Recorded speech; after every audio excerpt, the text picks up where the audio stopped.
esteja convosco. Ele está no meio de nós. Proclamação do Evangelho de Jesus Cristo segundo Mateus. Glória a vós, Senhor. Naquele tempo, Jesus deixou as multidões e foi para casa. Seus discípulos aproximaram-se dele e disseram: explica-nos a parábola do joio. Jesus respondeu: aquele que semeia a boa semente é o Filho do Homem. O campo é o mundo. A boa semente são os que pertencem ao reino. O joio são os que pertencem ao maligno. O inimigo que semeou o joio é o diabo. A colheita é o fim dos tempos. Os ceifadores são os anjos. Como o joio é recolhido e queimado ao fogo, assim também acontecerá no fim dos tempos. O Filho do Homem enviará seus anjos e eles retirarão do seu reino todos os que fazem outros a pecar e os que praticam o mal. E depois os lançarão na fornalha de fogo. Ali haverá choro e ranger de dentes. Então os justos brilharão como o sol no reino de seu Pai. Quem tem ouvidos, ouça. Palavra da salvação. Glória a vós, Senhor.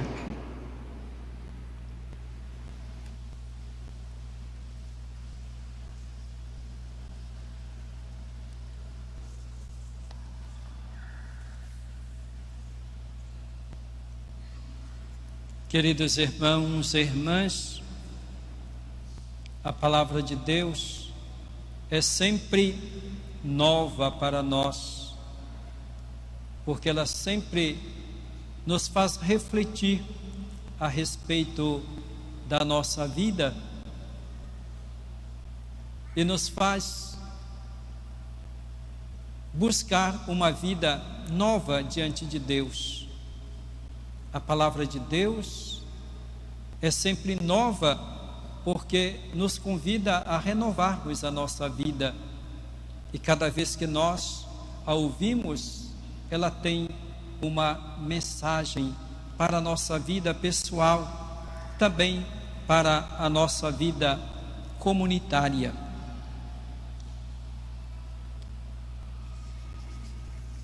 A primeira leitura de hoje que nós ouvimos, na verdade, é uma oração, uma súplica feita a Deus.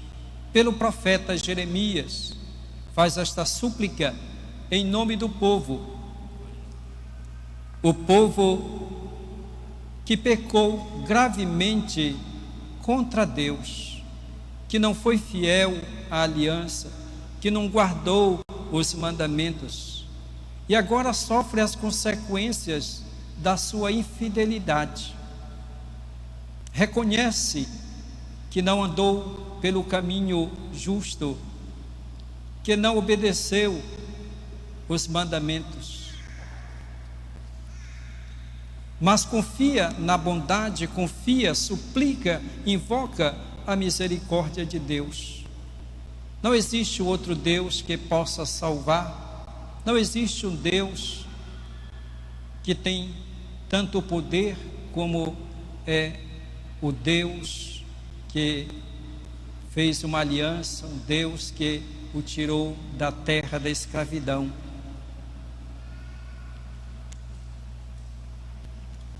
Este povo que reconhece os seus pecados, confia na misericórdia, confia na bondade de Deus. Às vezes nós encontramos pessoas que dizem: eu não fui à igreja porque eu não me sentia, estava numa situação em que eu estava me sentindo no pecado, por isso eu não fui à igreja, eu deixei de rezar. Não pode ser assim, de maneira alguma. Nós devemos rezar, devemos suplicar a Deus em todas as circunstâncias. Se nós deixamos de ir à igreja, se nós deixamos de rezar porque nós pecamos, aí nós cedemos a duas tentações. A primeira, cedemos à tentação do pecado, e a segunda, cedemos à tentação de deixar a oração e de não confiar em Deus. Por isso, se eu pequei gravemente, sinto que ofendi a Deus, não devo por isso deixar de rezar.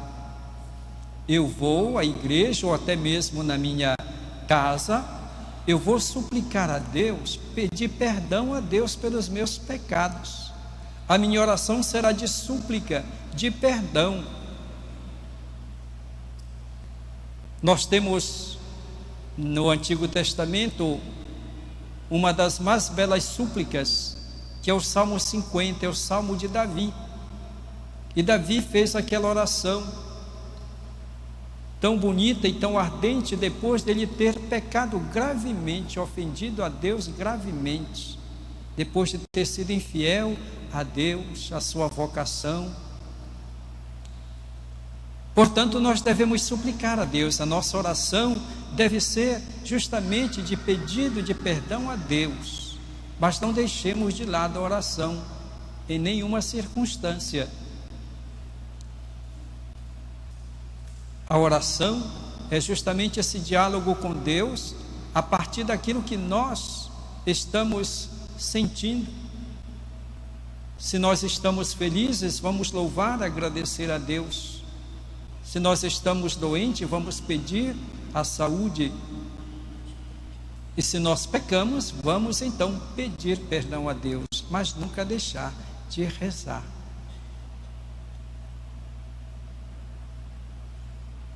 O Evangelho diz que Jesus deixa as multidões e vai para casa. Onde Jesus estava, as multidões o cercavam. Iam todos para receber de Jesus algum benefício, porque Jesus acolhia, Jesus olhava as necessidades das pessoas. Por isso, eram muitas as pessoas, eram multidões que o procuravam. Mas em alguns momentos Jesus se retirava com os seus discípulos. E Jesus ensinava o povo e depois ensinava também os discípulos em particular. Foi o que aconteceu quando Jesus contou esta parábola do trigo e do joio. Ele contou a parábola diante de todos, mas depois em casa explicou para os discípulos o significado daquela parábola. Isto significa que nós ouvimos como comunidade a palavra de Deus, nós rezamos juntos, mas nós devemos aprofundar o nosso conhecimento a respeito das coisas de Deus, aprofundar o nosso conhecimento a respeito de Jesus e aprofundar a nossa fé também pessoalmente. Precisamos de ter encontros pessoais com o Senhor. E aqui volta novamente o tema da oração. É importante nós procurarmos nos instruirmos na nossa fé. Eis então a importância de nós participarmos de círculos bíblicos. A igreja, as paróquias sempre organizam momentos para aprofundamento da Bíblia, da doutrina da igreja. Nós temos o catecismo à disposição, temos diversos documentos da igreja. Nós precisamos aprofundar, conhecer a nossa fé. Não basta aquilo que nós ouvimos. Precisamos que cada um de nós tenha esse conhecimento da pessoa de Jesus, pessoal, particular. Portanto, não deixemos de participar daquilo que a igreja promove, que que as nossas paróquias, comunidades promovem para nos ajudar nesse conhecimento nesse aprofundamento da palavra de Deus, da doutrina da igreja. Muitas vezes nós nos sentimos até decepcionados, porque organizamos com tanto zelo e aparecem poucas pessoas, o mínimo que aparece. E se nós não buscamos o conhecimento, nós nos tornamos ignorantes da nossa fé. Aí seremos como caniços agitados pelo vento, porque qualquer doutrina que aparece, nós nos deixamos levar por ela. E acontece muito, infelizmente, isso. Falta de conhecimento da própria fé. Então nós precisamos deste conhecimento, deste aprofundamento pessoal. Então Jesus explica para os seus discípulos, porque eles precisam, mais do que os outros, ter conhecimento a respeito do reino de Deus, das coisas de Deus, e a respeito do próprio Jesus, porque eles serão os anunciadores e testemunhas do reino. Eles darão continuidade à missão de Jesus. Por isso devem ter um conhecimento mais aprofundado ainda. E assim que Jesus explica para eles a parábola do joio, dizendo: o semeador é Ele mesmo, Jesus. O campo é o mundo. A boa semente são aqueles que pertencem ao reino. E a semente ruim, a semente má, são aqueles que pertencem ao maligno. Os ceifadores são os anjos. O campo é o mundo. Ao longo da história do povo de Israel e ao longo da história do cristianismo, encontramos muitas situações de infidelidade a Deus. Às vezes nós não levamos a sério a nossa fé, o nosso compromisso cristão. Muitos agem como se Deus não existisse, seguem os próprios instintos, a própria vontade e até as suas paixões. E o mal que existe no mundo e que nós vemos e que nos assusta é o resultado, é a soma do pecado de cada um de nós, dos pecados individuais, pessoais, que se tornam depois um pecado coletivo e um pecado social. É o joio então que se espalha. Existem, porém, sinais do reino no nosso mundo. Existem aqueles que são joio neste mundo. São as pessoas que trabalham pelo bem, são as pessoas que se esforçam para aliviar os sofrimentos dos seus semelhantes.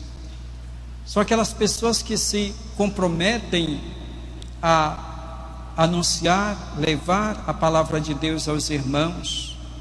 São as pessoas que tiram do seu tempo para ajudar quem necessita. São as pessoas que sacrificam a si mesmos para o bem dos seus irmãos. São o joio, ou melhor, são o trigo no meio do joio. Algumas pessoas dizem: por que existe o mal no mundo? Por que Deus não age? Por que Deus não castiga os maus? Por que existe tanta maldade, inocentes que morrem, vítimas da maldade dos homens? Alguns chegam até a dizer que Deus não existe, porque se Deus existisse, Ele acabava com o mal que existe no mundo. Deus tem o seu modo de agir. O modo de agir de Deus não é como o agir humano.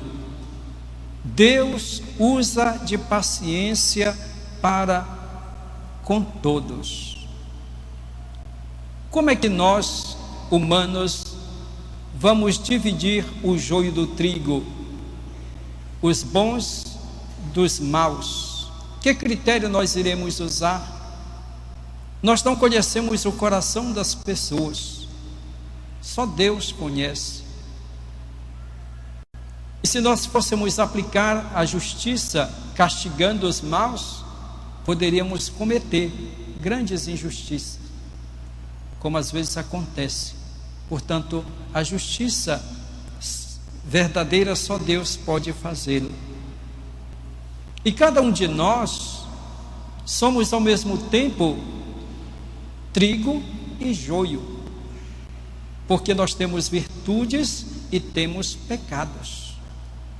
E Deus usa de paciência para conosco, para que nós nos convertamos, para que nós, ouvindo a palavra, recebendo os sacramentos, rezando, nós pouco a pouco, vamos transformando a nossa vida, nos transformando em trigo, trigo sempre mais puro. Quantas pessoas que nós julgávamos, e de fato eram como o joio no meio do trigo, fazendo mal a si e aos outros, depois de algum tempo não se convertem e se tornam pessoas boas, se tornam trigo bom no celeiro de Deus. Deus fará a colheita, chegará o tempo da colheita. Deus que é bom, Deus que é misericórdia, Ele usa de paciência para conosco e nos dá tempo para a conversão, para a mudança. E ao mesmo tempo, Ele sendo justiça, Ele fará o julgamento, dando a cada um segundo as suas obras. No final, cada um vai colher aquilo que semeou. Por isso, nós devemos estar sempre atentos àquilo que nós fazemos. Aproveitarmos do tempo que Deus nos dá. Este é o tempo de conversão. Depois é o julgamento, para todos e para cada um de nós individualmente. Hoje nós celebramos a memória de um grande santo, Santo Inácio de Loyola. Santo Inácio de Loyola, que não foi sempre trigo, podemos dizer que ele era um joio, mas que depois, aprofundando a palavra de Deus, tendo a oportunidade que Deus lhe deu, começou a apaixonar-se por Deus, pelo conhecimento de Jesus Cristo, e começou o seu caminho de conversão, caminho de santidade, até se tornar trigo bom, trigo puro, purificado na igreja, no reino de Deus. Procurou fazer tudo para a maior glória de Deus, e tinha como lema: em tudo amar e servir. Amar e servir. Tornou-se trigo, e até hoje nós nos alimentamos da sua espiritualidade, da sua santidade. Deixou os seus discípulos, que são os jesuítas, o nosso Papa Francisco, que é jesuíta. Então vejam como a conversão, quando nós nos tornamos trigo, quanto bem nós podemos fazer. Deus quer que nós sejamos trigos bons, para que nós alimentemos a nossa vida espiritual, à mesa da palavra e da Eucaristia, e alimentemos também com o nosso exemplo a vida dos nossos irmãos e irmãs. Caminhemos, pois, confiantes no Senhor. Não deixemos para depois, procuremos hoje mesmo, cada um de nós, verificar o que na nossa vida pessoal é joio e o que é trigo. Precisamos potencializar cada vez mais aquilo que é trigo, que são as virtudes, para ir deixando para trás, deixando de lado aquilo que é o joio, que não serve senão para ser queimado. Sejamos, pois, trigo para o celeiro de Deus. Louvado seja nosso Senhor Jesus Cristo. Para sempre seja louvado.